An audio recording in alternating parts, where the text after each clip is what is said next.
Daf Yomi, Tractate Bava Batra, page 9a, part 2, with the words Ibois, Ema, Savara, etc. If you wish, say that this distinction is derived via logical reasoning.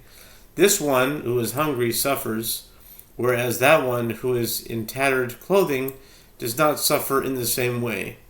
And if you wish, say instead that this distinction is derived from a verse.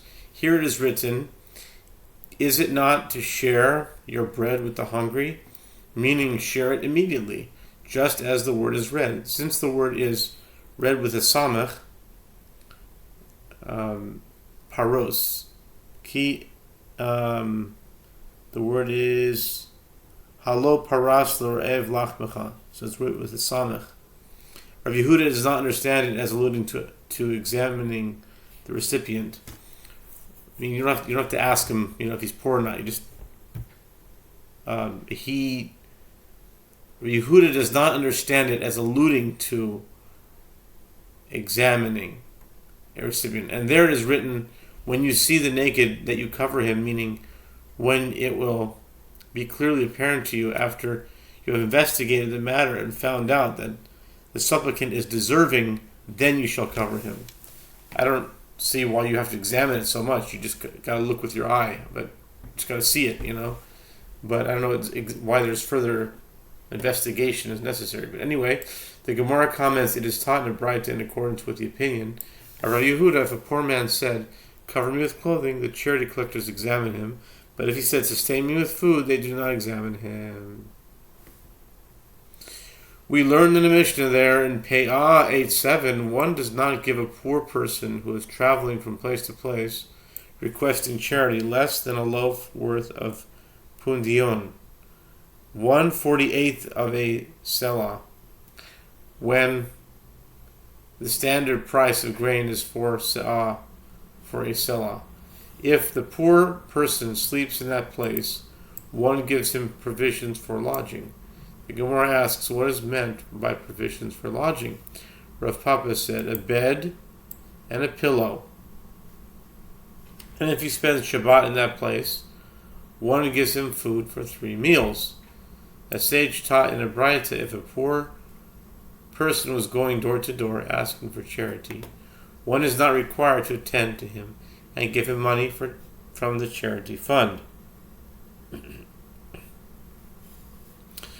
It is related that a certain poor person who was going door to door requesting charity came before Rav Papa, the local charity collector, but Rav Papa did not attend to him.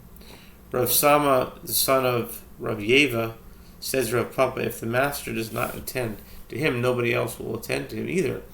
Should he be left to die of hunger? Rav Papa said to him, but isn't it taught in the Batra, if a poor person was going door to door asking for charity, one is not required to attend to him? Rav Sama said to him, the Batra means to say that one is not required to attend to him and give him a large gift, since he is already collecting money as he goes door to door, but one does attend to him and give him a small gift. Rav Asi says a person should never prevent himself from giving at least 1/3 of a shekel in charity. As it is stated, and we also establish mitzvot upon ourselves, to charge ourselves yearly with the 1/3 part of a shekel for the service of the house of our God. Nehemiah 10:33. And Rav Asi says charity is equivalent to all the other mitzvot combined.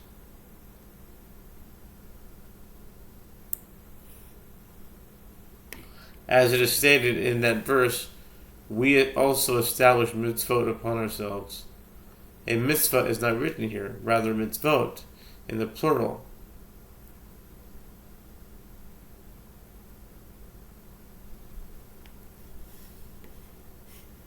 Thereby teaching that this mitzvah is equivalent to all the other mitzvot.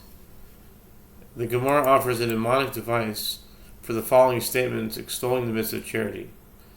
And it's the mnemonic is greater, temple, Moses.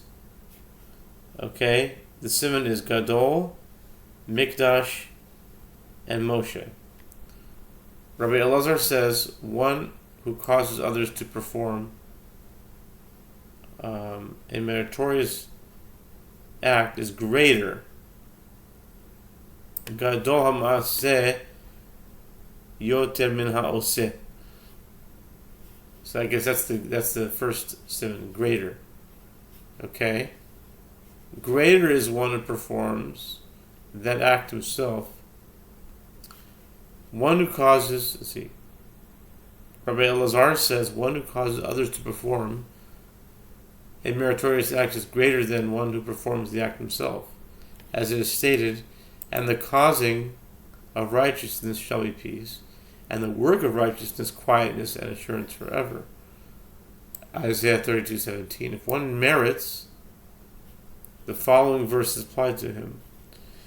Is it not to share your bread with the hungry? Isaiah 58:7. In other words, he will wholeheartedly give charity to the poor. If he does not merit, the latter clause of that verse is applied to him. You shall bring the poor that are cast out to your house. In other words, he will be compelled by the government to billet soldiers in his house and sustain them against his will.